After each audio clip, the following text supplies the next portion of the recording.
The Orancia Book, Section 4, The Life and Teachings of Jesus, Paper 127, The Adolescent Years.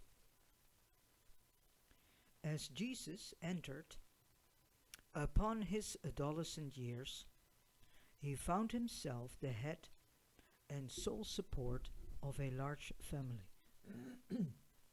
Within a few years after his father's death, all their property was gone. As time passed, he became increasingly conscious of his pre-existence. At the same time, he began more fully to realize that he was present on earth and in the flesh for the express purpose of revealing his paradise Father to the children of man. No adolescent youth who has lived or ever will live on this world or any other world has had or ever will have more weighty problems to resolve or more intricate difficulties to untangle. No youth of Orancia will ever be called upon to pass through more testing conflicts or more trying situations than Jesus himself endured during those strenuous years from 15 to 20. Having thus tasted the actual experience of living these adolescent years on a world beset by evil and distraught by sin, the Son of Man became possessed of full knowledge about the life experience of the youth of all the realms of Nebadon, and thus forever he became the understanding refuge for the distressed and perplexed adolescents of all ages and on all worlds throughout the local universe. Slowly but certainly, and by actual experience, this divine Son is earning the right to become sovereign of his universe, the unquestioned and supreme ruler of all created intelligences and all local universe worlds, the understanding refuge of the beings of all ages and of all degrees of personal endowment and experience. 1. The 16th year, AD 10. The incarnated Son passed through infancy and experienced an uneventful childhood. Then he emerged from the testing and trying transition stage between childhood and young manhood. He became the adolescent Jesus. This year he attained his full physical growth. He was a virile and comely youth. He became increasingly sober and serious, but he was kind and sympathetic. His eye was kind but searching. His smile was always engaging and reassuring. His voice was musical but authoritative. His greeting cordial but unaffected. Always, even in the most commonplace of contacts, there seemed to be in evidence the touch of a twofold nature, the human and the divine. Ever he displayed this combination of the sympathizing friend and the authoritative teacher, and these personality traits began early to become manifest even in these adolescent years. This physically strong and robust youth also acquired the full growth of his human intellect, not the full experience of human thinking, but the fullness of capacity for such intellectual development. He possessed a healthy and well proportioned body, a keen and analytical mind, a kind and sympathetic disposition, a somewhat fluctuating but aggressive temperament, all of which were becoming organized into a strong, striking, and attractive personality. As time went on, it became more difficult for his mother and his brothers and sisters to understand him. They stumbled over his sayings and misinterpreted his doings.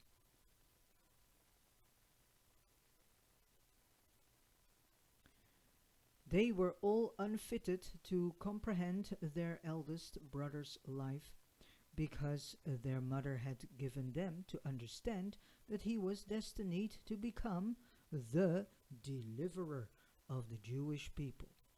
After they had received from Mary such um, imitations,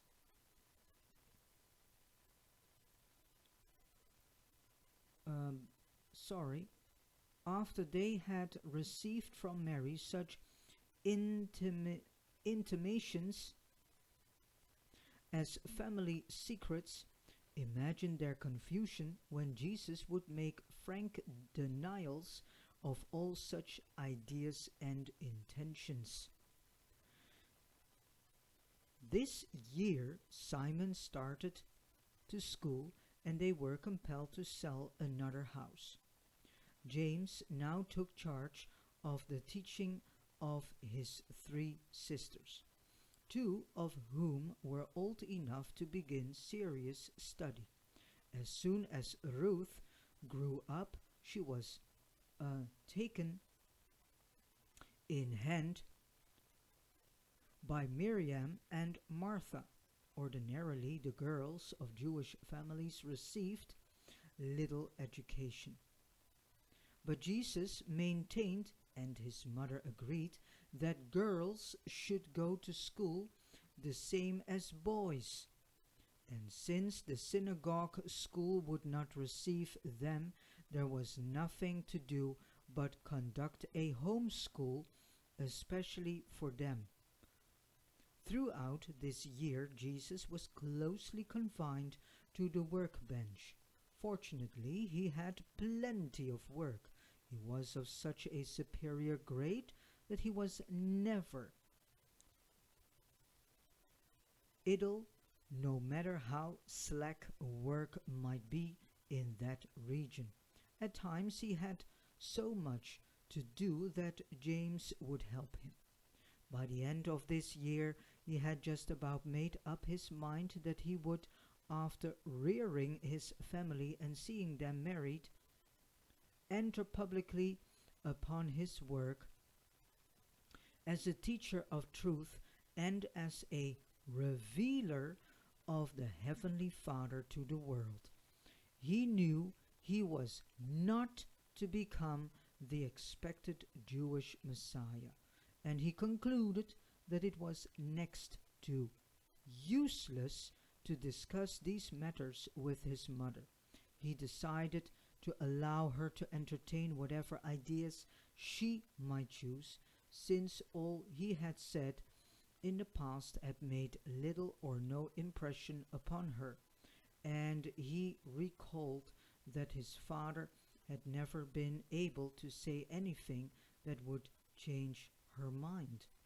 From this year on, he talked less and less with his mother or anyone else about these problems.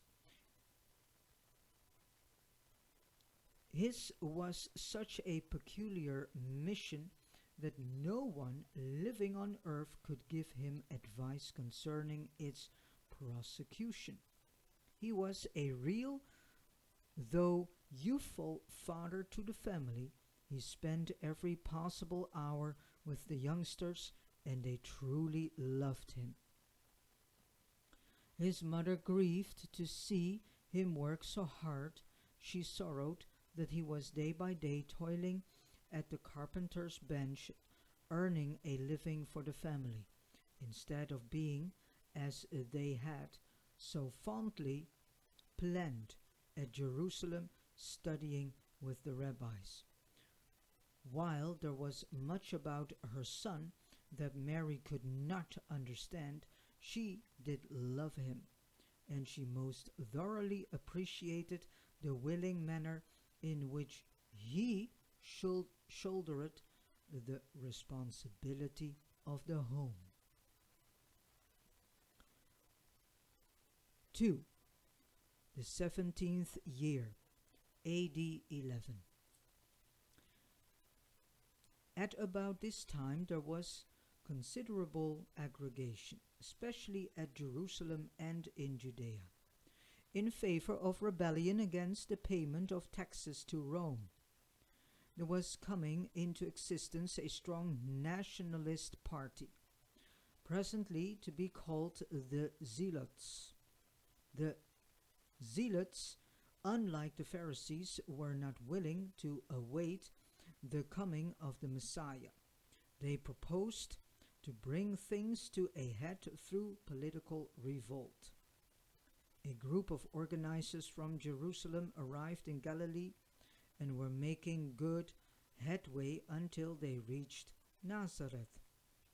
When they came to see Jesus, he listened carefully to them and asked many questions, but refused to join the party. He declined fully to disclose his reasons for not enlisting, and his refusal had the effect of keeping out many of his youthful fellows in Nazareth. Mary did her best to induce him to enlist, but she could not budge him. She went so far as to intimate that his refusal to espouse the nationalist cause at her behest was insubordination, a violation of his pledge made upon their return from Jerusalem that he would be subject to his parents.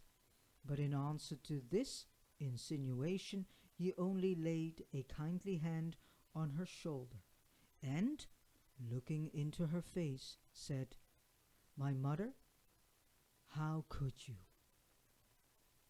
And Mary withdrew her statement. One of Jesus' uncles, Mary's brother Simon, had already joined this group, subsequently becoming an officer in the Galilean division, and for several years there was something of an estrangement between Jesus and his uncle. But trouble began to brew in Nazareth. Jesus' attitude in these matters had resulted in creating a division among the Jews youth of the city. About half had joined the nationalist organization, and the other half began the formation of an opposing group of more moderate patriots, expecting Jesus to assume the leadership. They were amazed when he refused the honor offered him, pleading as an excuse his heavy family responsibilities, which they all allowed. But the situation was still further complicated when, presently, a wealthy Jew, Isaac, a moneylender to the Gentiles, came forward agreeing to support Jesus' family if he would lay down his tools and assume leadership of these Nazareth patriots. Jesus, then scarcely 17 years of age, was confronted with one of the most delicate and difficult situations of his early life.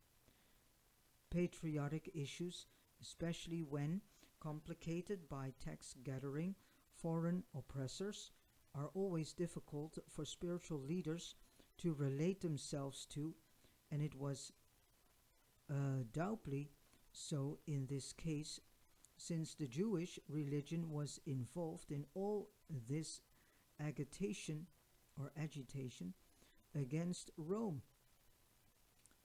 Jesus' position was made more difficult because his mother and uncle, and even his younger brother James, all urged him to join the nationalist cause.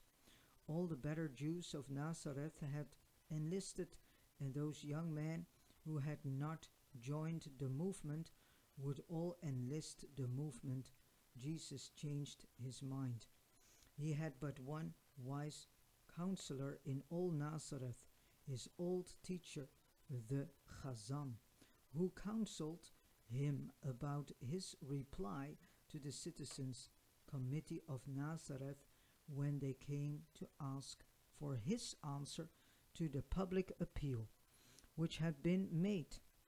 In all Jesus' young life, this was the very first time he had consciously resorted to public strategy. Theretofore, always had he depended upon a frank statement of truth to clarify the situation, but now he could not declare the full truth. He could not intimate that he was more than a man. He could not disclose his idea of the mission which awaited his attainment of a riper manhood. Despite these limitations, his religious fealty and national loyalty were directly challenged. His family was in a turmoil, his youthful friends in division, and the entire Jewish contingent of the town in a hubbub. And to think that he was to blame for it all, and how innocent he had been of all intention to make trouble of any kind, much less a disturbance of this sort. Something had to be done. He must state his position, and this he did bravely and diplomatically, to the satisfaction of many but not all. He adhered to the terms of his original plea, maintaining that his first duty was to his family, that a widowed mother and 8 brothers and sisters needed something more than mere money could buy, the physical necessities of life, that they were entitled to a father's watch care and guidance, and that he could not in clear conscience release himself from the obligation with a cruel accident had thrust upon him, which a cruel accident had thrust upon him.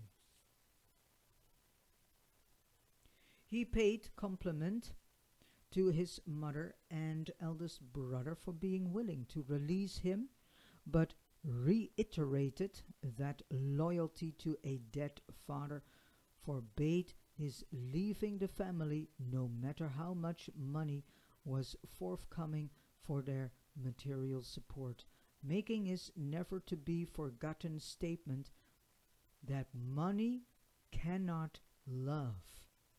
In the course of this address, Jesus made several veiled references to his life mission, but explained that regardless of whether or not it might be inconsistent with the military idea,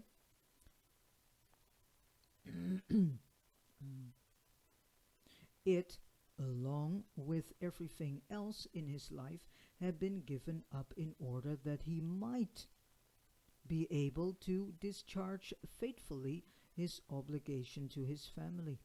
Everyone in Nazareth well knew he was a good father to his family, and this was a matter so near the heart of every noble Jew that Jesus' plea found an appreciative response in the hearts of many of his hearers, and some of those who were not thus minded were disarmed by a speech made by James, which, while not on the program, was delivered at this time. That very day, the Chassam had rehearsed James in his speech, but that was their secret. James started that he was sure Jesus would help to liberate his people if he, and then between brackets, James, were only old enough to assume responsibility for the family, and that if they would only consent to allow Jesus to remain with us to be our father and teacher, then you will have not just one leader from Joseph's family, but presently you will have 5 loyal nationalists. For are there not 5 of us boys to grow up and come forth from our brother father's guidance to serve our nation? And thus did the lad bring to a fairly happy ending a very tense and threatening situation. The crisis for the time being was over, but never was this incident forgotten in Nazareth. The agitation persisted. Not again was Jesus in universal favor. The division of sentiment was never fully overcome, and this augmented by other subsequent occurrences was one of the chief reasons why he moved to Capernaum in later years. Henceforth, Nazareth maintained a division of sentiment regarding the Son of Man. James graduated at school this year and began full-time work at home in the carpenter's shop. He had become a clever worker with tools and now took over the making of yokes and plows, while Jesus began to do more house finishing and expert cabinet work. This year Jesus made great progress in the organization of his mind.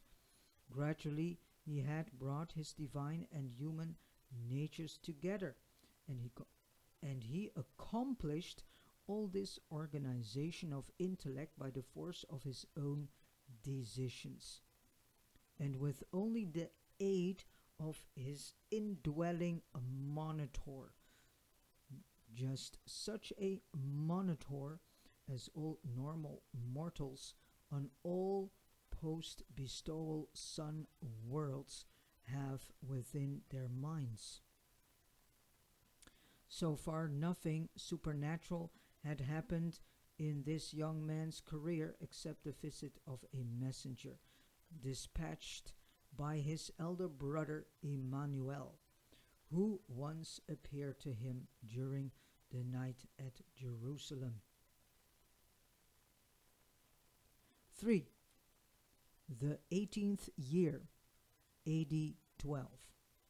In the course of this year, all the family property, except the home and garden, was disposed of. The last piece of Capernaum property, except an equity in one other, already mortgaged, was sold. The proceeds were used for taxes, to buy some new tools for James, and to make a payment on the old family supply and repair shop near the caravan lot, which Jesus now proposed to buy back, since James was old enough to work at the house shop and help Mary about the home. With the financial pressure thus eased for the time being, Jesus decided to take James to the Passover. They went up to Jerusalem a day earlier to be alone.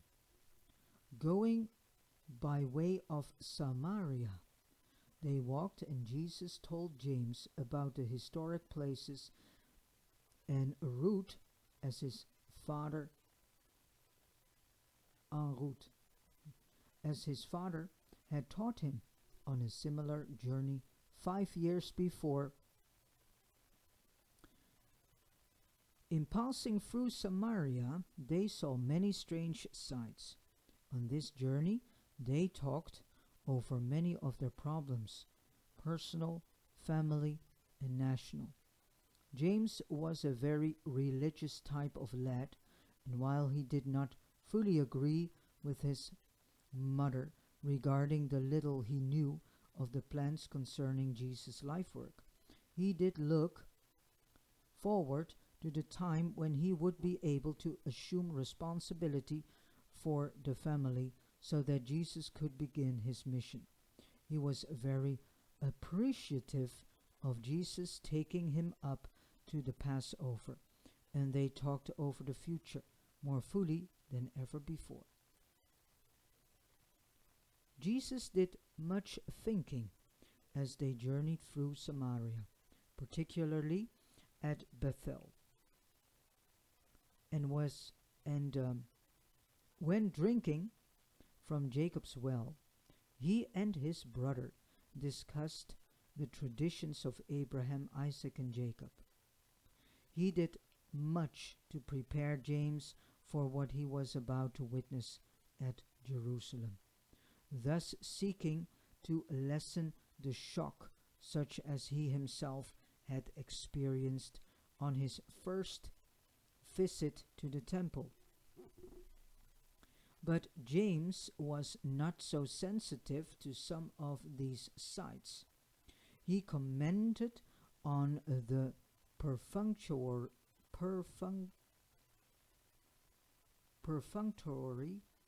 and heartless manner in which some of the priests performed their duties, but on the whole greatly enjoyed his sojourn at Jerusalem.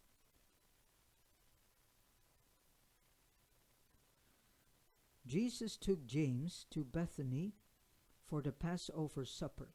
Simon had been laid to rest with his fathers, and Jesus presided over this household as the head of the Passover family, having brought the Paschal lamb from the temple. After the Passover supper, Mary sat down to talk with James while Martha, Lazarus, and Jesus talked together far into the night. The next day they attended the temple services, and James was received into the commonwealth of Israel. That morning, as they paused on the brow of Olivet to view the temple, while James exclaimed in wonder, Jesus gazed on Jerusalem in silence. James could not comprehend his brother's demeanor. That night they again returned to Bethany, and would have departed for home the next day. But James was insistent on their going back to visit the temple, explaining that he wanted to hear the teachers. And while this was true, secretly in his heart, he wanted to hear Jesus participate in the discussions, as he had heard his mother tell about. Accordingly, they went to the temple and heard the discussions. But Jesus asked no question. It all seemed so puerile and so insignificant to this awakening mind of man and God. He could only pity them. James was disappointed that Jesus said nothing. To his inquiries, Jesus only made reply, "My hour has not yet come." And this is funny because this sentence, "my hour has not yet come," in the Bible, he is saying this to his mother when they were at a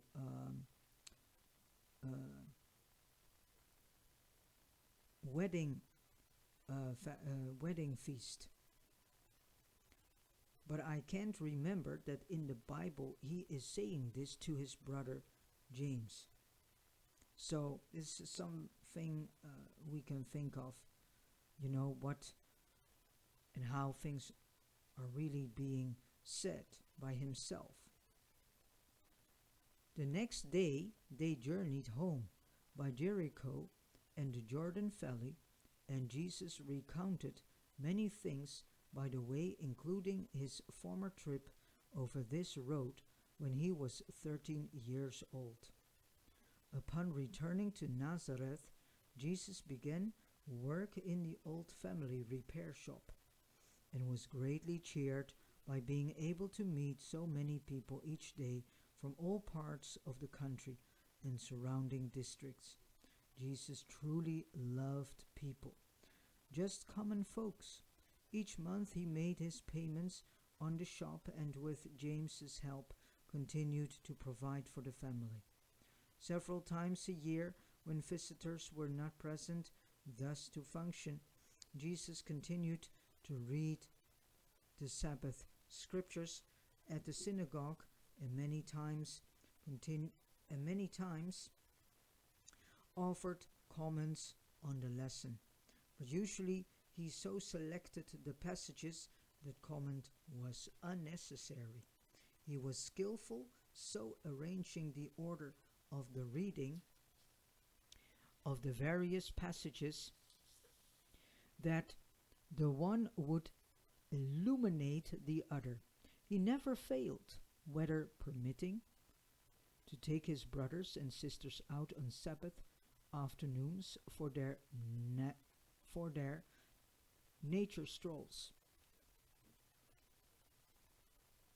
About this time, the Chazam inaugurated a young men's club for philosophic discussion, which met at the homes of different members and often at his own home.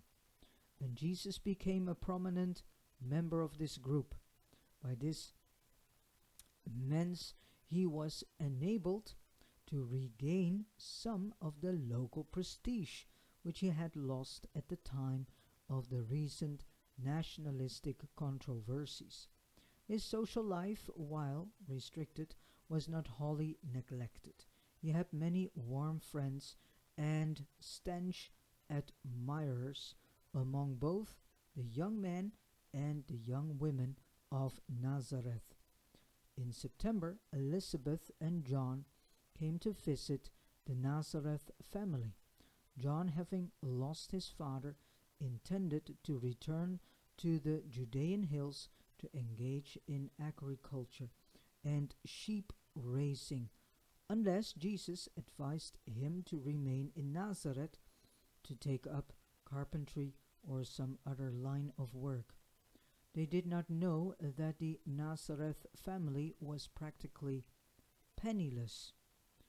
The more Mary and Elizabeth talked about their sons, the more they became convinced that it would be good for the two young men to work together and see more of each other. Jesus and John had many talks together, and they talked over some very intimate and personal matters. When they had finished this visit, they decided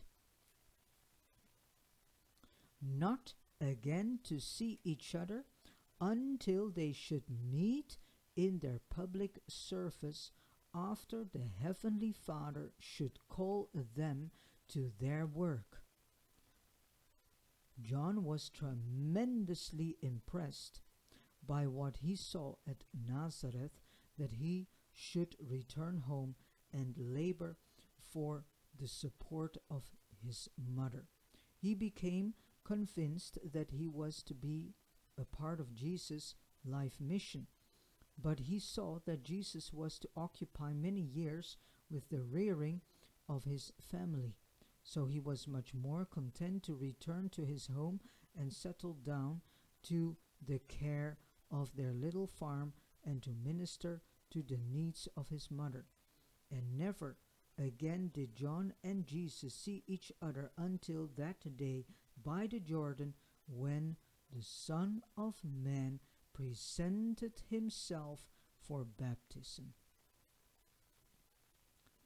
On Saturday afternoon, December the 3rd of this year, death for the second time struck at this Nazareth family.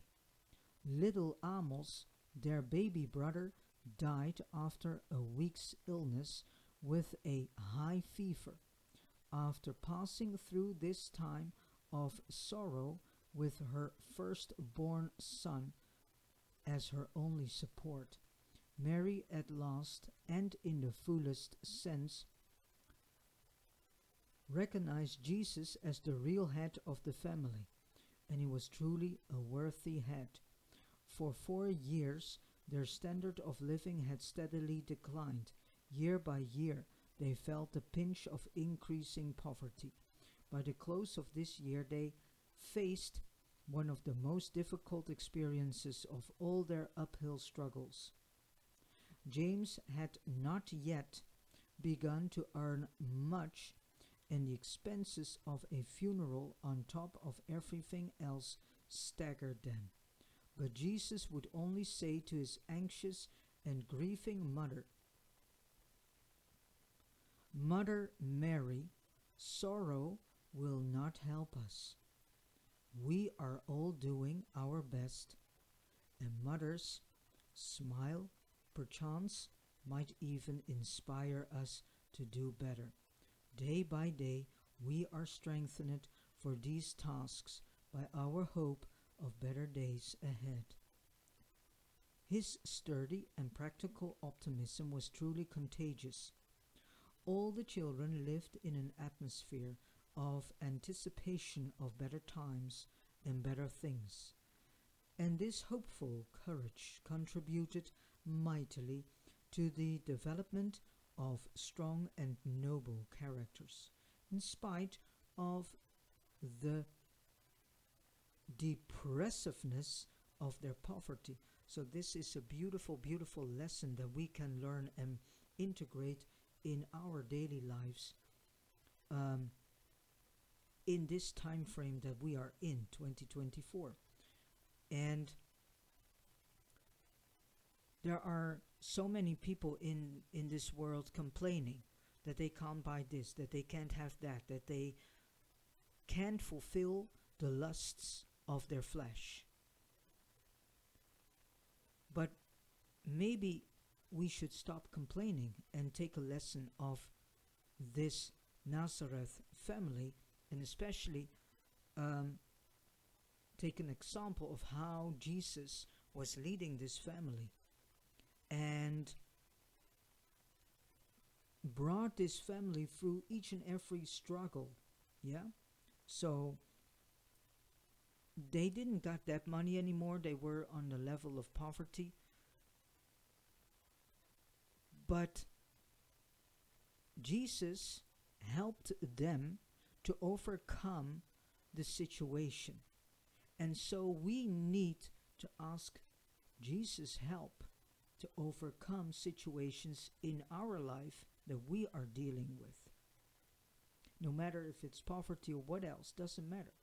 We can overcome each and every situation as long as we are in communion with Jesus, who is our God the Father.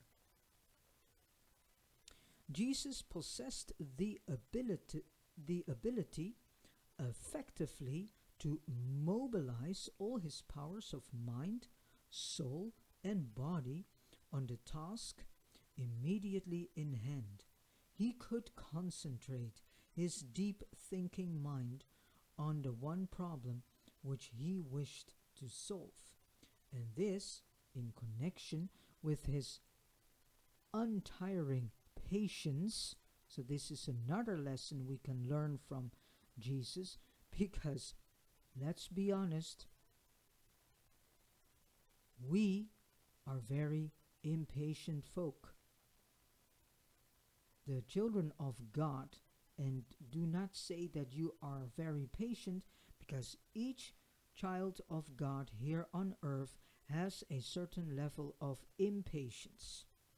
Some more and stronger than others, but we all are dealing with impatience.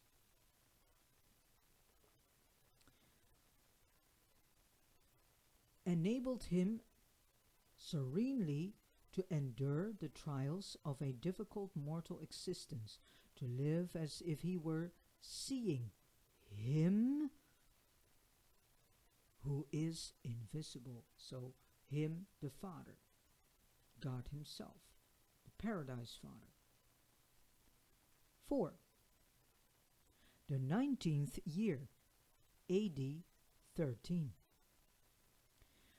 By this time, Jesus and Mary were getting along much better. She regarded him less as a son. He had become to her more a father to her children. Each day's life swarmed with practical and immediate difficulties.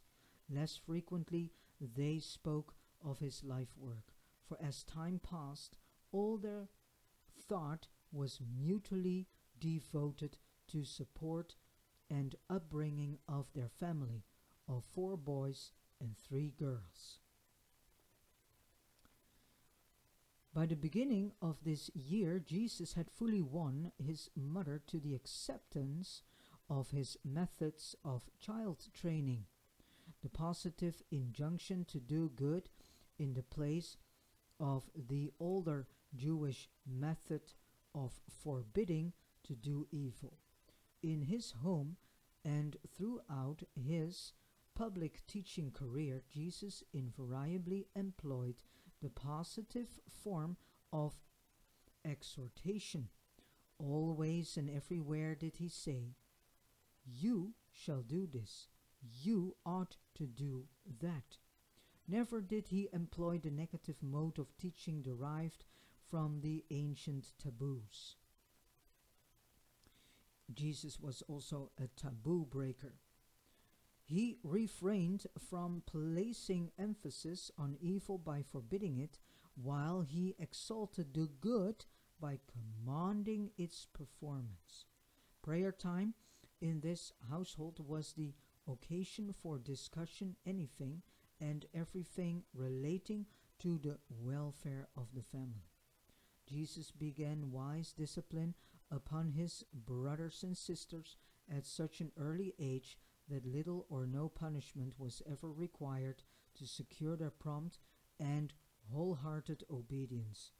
The only expectation was Jude, upon whom on sundry occasions Jesus found it necessary to impose penalties for his infractions of the rules of the home. On 3 occasions, when it was deemed wise to punish Jude for self-confessed and deliberate violations of the family rules of conduct, his punishment was fixed by the unanimous decree of the older children and was assented to by Jude himself before it was inflicted. While Jesus was most methodical and systematic in everything he did, there was also in all his administrative rulings a refreshing elasticity of interpretation and an individuality of adaptation that greatly impressed all the children with the spirit of justice which actuated their father-brother.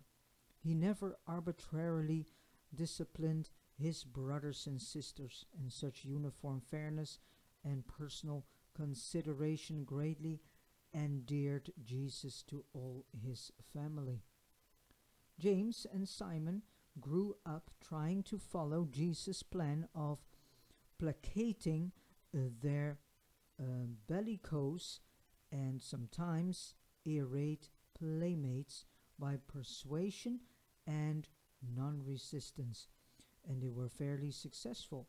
But Joseph and Jude, while assenting to such teachings at home, made haste to defend themselves when assailed by their comrades.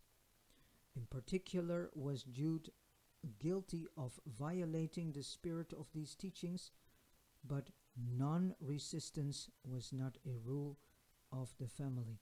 No penalty was attached to the violation of personal teachings. In general, all of the children, particularly the girls, would consult Jesus about their childhood troubles and confide in him just as they would have in an affectionate father. James was growing up to be a well balanced and even tempered youth, but he was not so spiritually inclined as Jesus. He was much better student than Joseph, who, while a faithful worker, was even less spiritually minded. Joseph was a plodder and not up to the intellectual level of the other children. Simon was a well meaning boy, but too much of a dreamer. He was slow in getting settled down in life and was the cause of considerable anxiety to Jesus and Mary, but he was always a good and well intentioned lad. Jude was a firebrand. He had the highest of ideals, but he was unstable in temperament. He had all and more of his mother's determination and aggressiveness, but he lacked much of her sense of proportion and discretion. Miriam was a well balanced and level headed daughter with a keen appreciation of things noble and spiritual. Martha was slow in thought and action, but a very dependable and efficient child. Baby Ruth was the sunshine of the home. Though thoughtless of speech, she was most sincere of heart. She just about worshipped her big brother and father, but they did not spoil her. She was a beautiful child, but not quite so calmly as Miriam, who was the belle of the family, if not of the city. So she was a very attractive person. As time passed, Jesus did much to liberalize and modify the family teachings and practices related to Sabbath observance and many other phases of religion. And to tell all these changes, Mary gave hearty assent.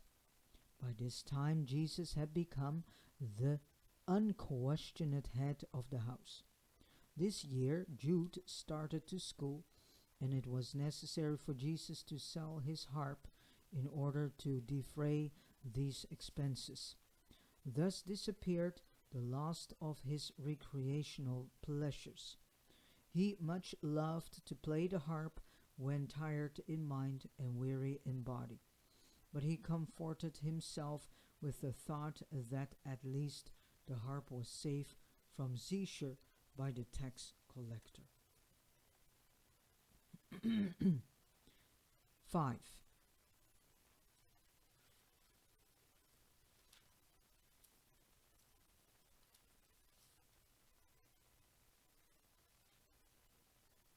Rebecca, the daughter of Ezra. Although Jesus was poor, his social standing in Nazareth was in no way impaired. He was one of the foremost young men of the city and very highly regarded by most of the young women, since Jesus was such a splendid specimen of robust and intellectual manhood, and considering his reputation as a spiritual leader, it was not strange that Rebecca, the eldest daughter of Ezra, a wealthy merchant and trader of Nazareth, should discover that she was slowly falling in love with this son of Joseph. She first confided her affection to Miriam, Jesus' sister, and Miriam in turn talked all this over with her mother. Mary was intensely aroused. Was she about to lose her son, now become the indispensable head of the family? Would troubles never cease? What next could happen? And then she paused to contemplate what effect marriage would have upon Jesus' further career. Not often, but at least sometimes did she recall the fact that Jesus was a child of promise. After she and Miriam had talked this matter over, they decided to make an effort to stop it before Jesus learned about it, by going direct to Rebecca, laying the whole story before her, and honestly telling her about their belief that Jesus was the son of destiny, that he was to become a great religious leader, perhaps the Messiah. Rebecca listened intently. She was thrilled with the recital and more than ever determined to cast her lot with this man of her choice and to share his career of leadership. She argued to herself that such a man would all the more need a faithful and efficient wife. She interpreted Mary's efforts to dissuade her as a natural reaction to the dread of losing the head and sole support of her family. But knowing that her father approved of her attraction for the carpenter's son, she rightly reckoned that he would gladly supply the family with sufficient income fully to compensate for the loss of Jesus' earnings. When her father agreed to such a plan, Rebecca had further conferences with Mary and Miriam, and when she failed to win their support, she made bold to go directly to Jesus.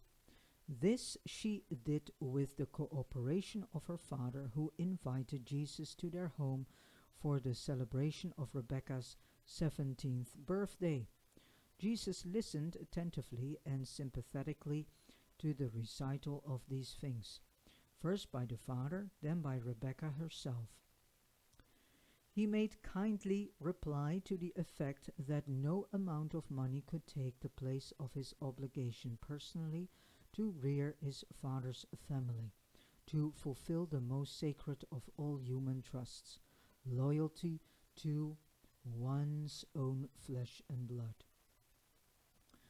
Rebecca's father was deeply touched by Jesus' words of family devotion and retired from the conference. His only remark to Mary, his wife, was, "We can't have him for a son. He is too noble for us."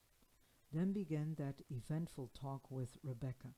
Thus far in his life, Jesus had made little distinction in his association with boys and girls, with young men and young women. His mind had been altogether too much occupied with the pressing problems of practical earthly affairs and the intriguing contemplation of his eventual career, about his father's business,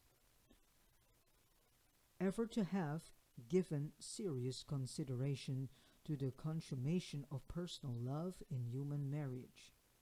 But now he was face to face with another of those problems which every average human being must confront and decide. Indeed was he tested in all points like as you are. After listening attentively, he sincerely thanked Rebecca for expressed admiration, adding, "It shall cheer and comfort me all the days of my life." He explained that he was not free to enter into relations with any women other than those of simple brotherly, regarded and pure friendship.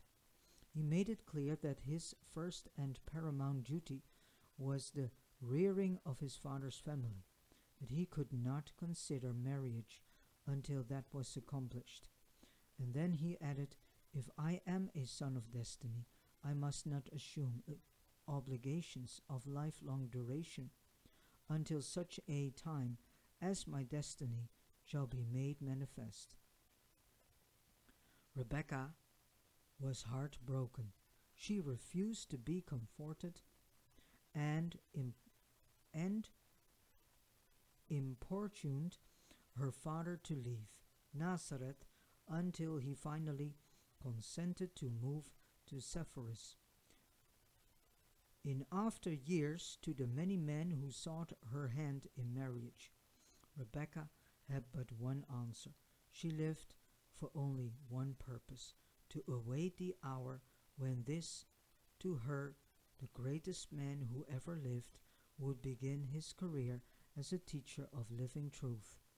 And she followed him devotedly through his eventful years of public labor, being present unobserved by Jesus that day when he rode triumphantly into Jerusalem, and she stood among the other women by the side of Mary. And that fateful and tragic afternoon, when the Son of Man hung upon the cross, to her, as well as to countless worlds on high, the one altogether lovely and the greatest among 10,000. 6.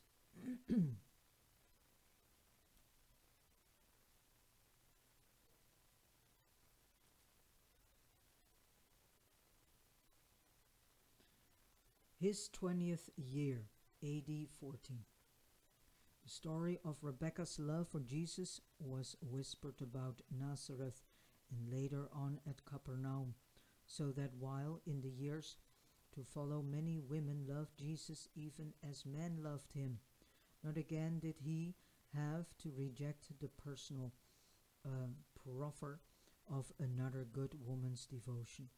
From this time on, human affection for Jesus partook more of the nature of worshipful and adoring regard.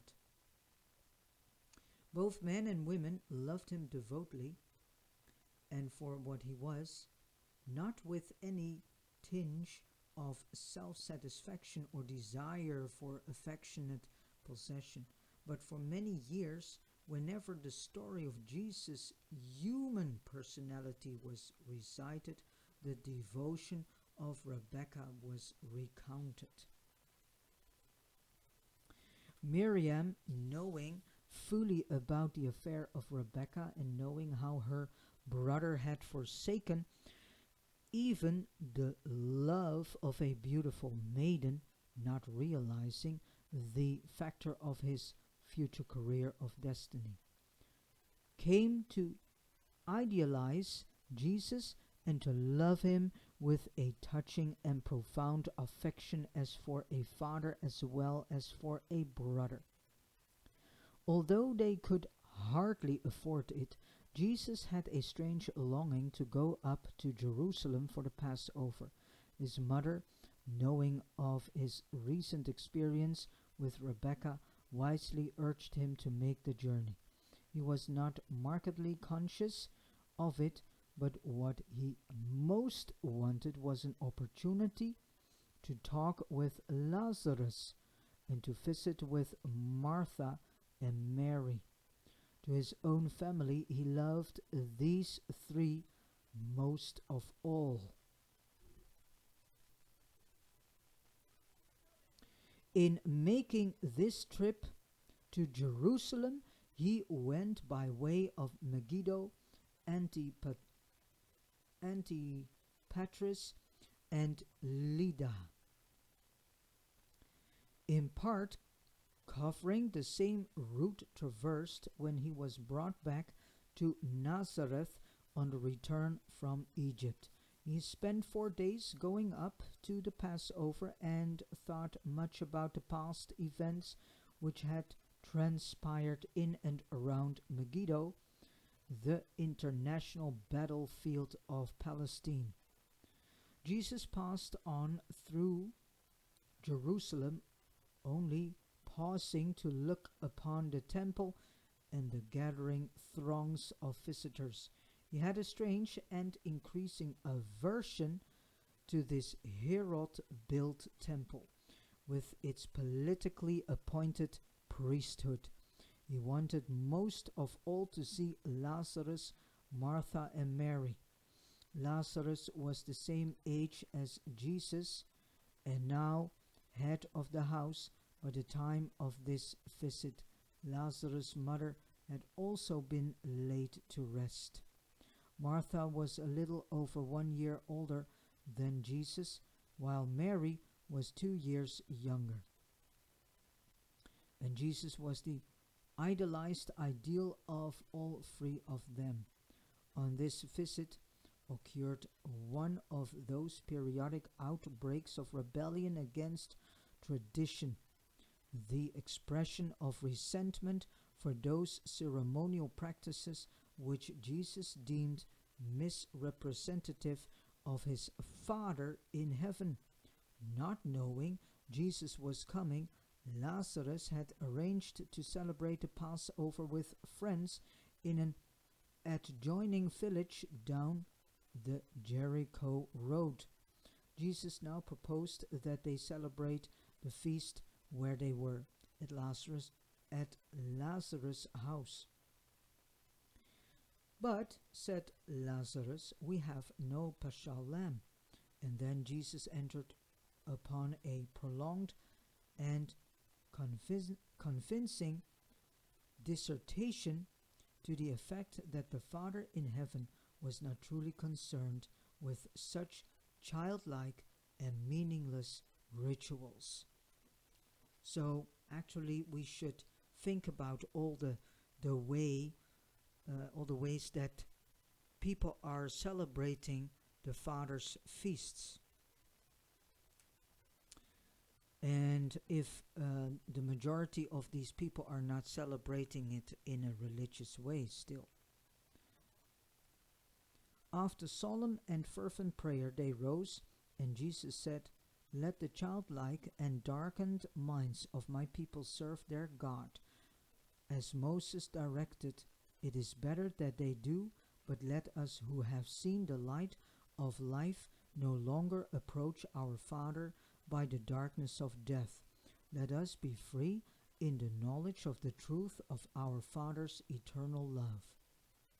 That evening about twilight these four sat down and partook of the first Passover feast ever to be celebrated by devout Jewish without the paschal lamb.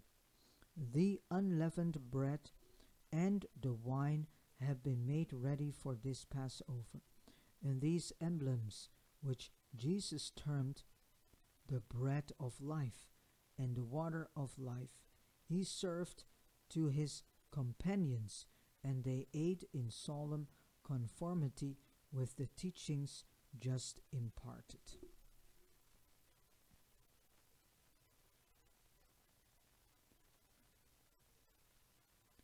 So it's interesting to read here this sentence, and these emblems, comma, which Jesus termed between quotation marks the bread of life and between quotation marks the water of life.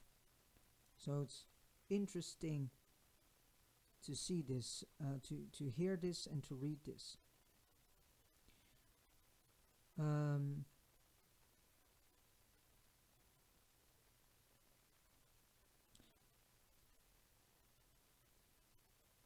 It was his custom to engage in this sacramental ritual whenever he paid subsequent visits to Bethany. When he returned home, he told all this to his mother. She was shocked at first, but came gradually to see his viewpoint. Nevertheless, she was greatly relieved when Jesus assured her that he did not intend to introduce this new idea of the Passover in their family. At home with the children, he continued, year by year, to eat the Passover according to the law of Moses, so-called law of Moses, because it's being stated here between quotational marks, according to the law of Moses. They thought that Moses had brought a law and they need to stay stuck on that law. But what his mother didn't understood and could foresee is that eventually Jesus would introduce this new Passover celebration eventually. It was during this year that Mary had a long talk with Jesus about marriage. She frankly asked him if he would get married if he were free from his family responsibilities. Jesus explained to her that since immediate duty forbade his marriage, he had given the subject little thought. He expressed himself as doubting that he would ever enter the marriage state.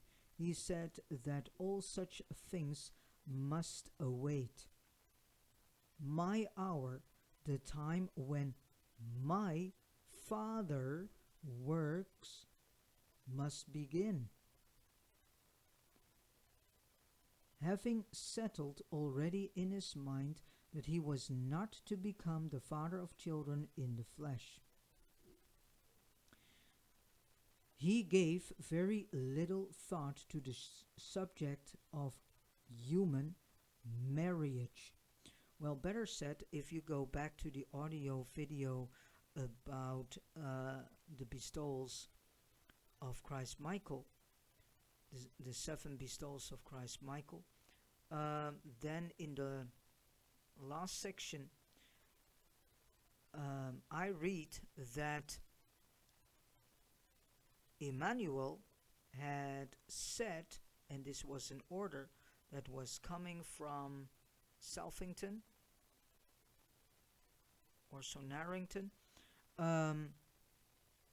that Michael was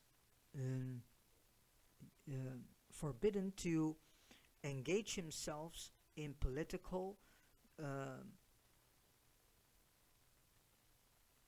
ways, so to engage himself in the political system and to engage himself into the religious system, as well as he was forbidden to engage himself into human affairs, so relationships, marriage, and so on. It was not in the meaning that Jesus would left behind descendants, so to speak, of himself.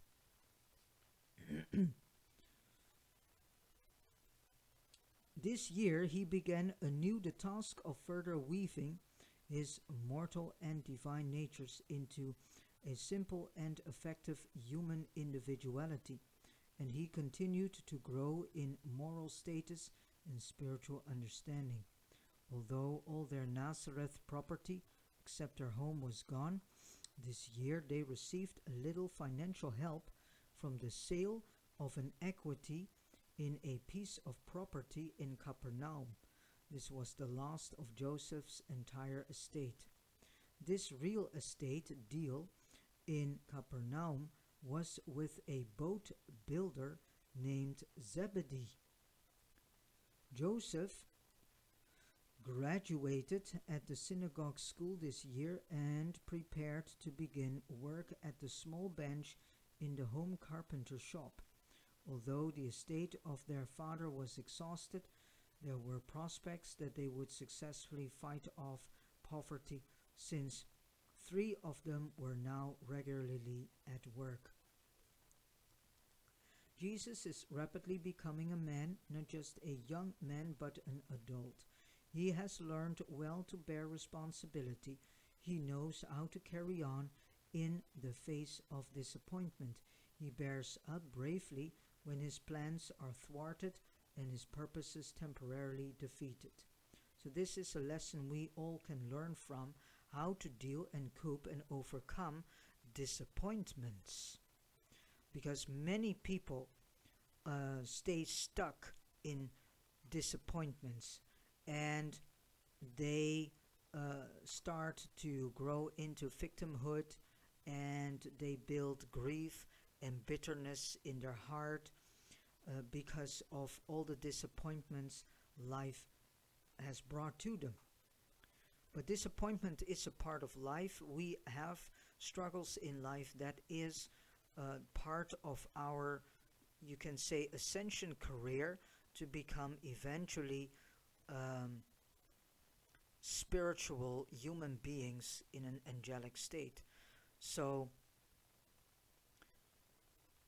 And we can't learn if we have no struggles in life. Struggles are a way for us to learn and to grow in becoming more spiritual based human beings.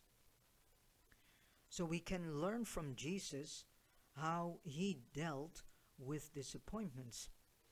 And instead of, falling prey into victimhood, he always found a way to overcome it and to rejoice in it. So that is a very deep lesson for all of us. Because again, too many people, uh, if they get disappointment after disappointment in their life, they eventually step into victimhood, and this leads to grief and to bitterness. And bitterness is something you should avoid to be in. He has learned how to be fair and just, even in the face of injustice. He is learning how to adjust his ideals of spiritual living to the practical demands of earthly existence. He is learning how to plan for the achievement of a higher and distant goal of idealism while he toils earnestly for the attainment of a nearer and immediate goal of necessity. He is steadily acquiring the art of adjusting his aspirations to the commonplace demands of the human occasion. He has very nearly mastered the technique of utilizing the energy of the spiritual drive to turn the mechanism of material achievement. He is slowly learning how to live the heavenly life while he continues on with the earthly existence. More and more, he depends upon the ultimate guidance of his heavenly Father, while he assumes the fatherly role of guiding and directing the children of his earthly family. So, this is also something beautiful we can learn a lot from. And like Jesus, we are also slowly learning, and even more slower than Jesus, um, in how to live the heavenly life. But our path goes very slow in comparison to Jesus's path. He found it slow, but we are far more slower. But actually, we are doing in likewise the same grow and same growth.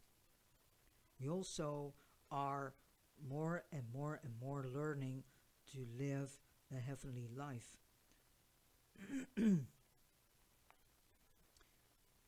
And the only thing that we forget is that Jesus was already on this path for 987 billion years. So, in comparison to us, whom are at the beginning, so there's quite a journey ahead. He is becoming experienced in the skillful wresting of victory from the very jaws of defeat. He is learning how to transform the difficulties of time into the triumphs of eternity. And so, as the years pass, this young man of Nazareth continues to experience life as it is lived in mortal flesh. On the worlds of time and space, we, Urantia, this local universe, is built on time and space. That is why we experience time and space. He lives a full representative and replete life on Urantia. He left this world ripe in the experience which his creatures pass through during the short and strenuous years of their first life the life in the flesh. And all this human experience is an eternal possession of the universe sovereign. He is our understanding brother, sympathetic friend, experienced sovereign, and merciful Father. As a child, he accumulated a vast body of knowledge. As a youth, he sorted, classified, and correlated this information. And now, as a man of the realm, he begins to organize these mental possessions preparatory to utilization in his subsequent teaching, ministry, and service in behalf of his fellow mortals on this world and on all other spheres of habitation throughout the entire universe of Nebadon. Born into the world, a babe of the realm, he has lived his childhood life and passed through the successive stages of youth and young manhood. He now stands on the threshold of full manhood, rich in the experience of human living, replete in the understanding of human nature, and full of sympathy for the frailties of human nature. He is becoming expert in the divine art of revealing his paradise Father to all ages and stages of mortal creatures.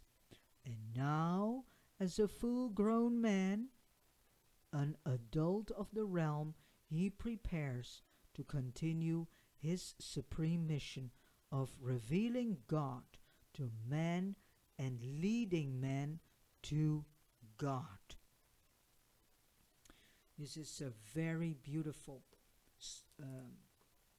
paper in which is a lot laid that we can learn from. What inspires me is during all the readings is how to read and hear how Jesus always found a way to overcome the problems, the challenges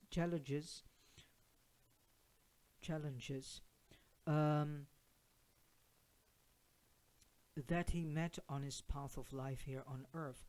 And we can learn so much from this. And I think it is a pity that the Bible lacks this information about Jesus' life. Because if you read this section 4, which is all about Jesus' life and teachings, there is so much learning in this, and we can so much learn from how he dealt with problems, how he found solutions. But the more important thing that I read is he was constantly seeking the Father in heaven, the paradise Father, known as the universal Father, known as the first source and center of all life and beings and creatures. Instead of running to a book in a bookshelf titled Bible, he never did that. I never ever have read so far that Jesus was running to the bookshelf, picking up the book and scrolling through it to find scriptures to solve his problems. No, he didn't. He went out to the hill and was in communion with his Father, what we know as doing prayer. What is prayer? Prayer is nothing more than being in communion with our Father who art in heaven, who is the universal Father, who is the first source and center of all life and beings and creatures, and who is the paradise Father. So this is the biggest lesson that we can learn from these the stories that I have so far read and brought out in audio video, um, we need to stop to go to a book known as so-called Holy Bible. We need to stay stuck onto a book. We need to do as Jesus did. If we have a problem, then we go outside for a walk, find us a nice place to sit, and then go into communion with our beloved, beautiful paradise Father.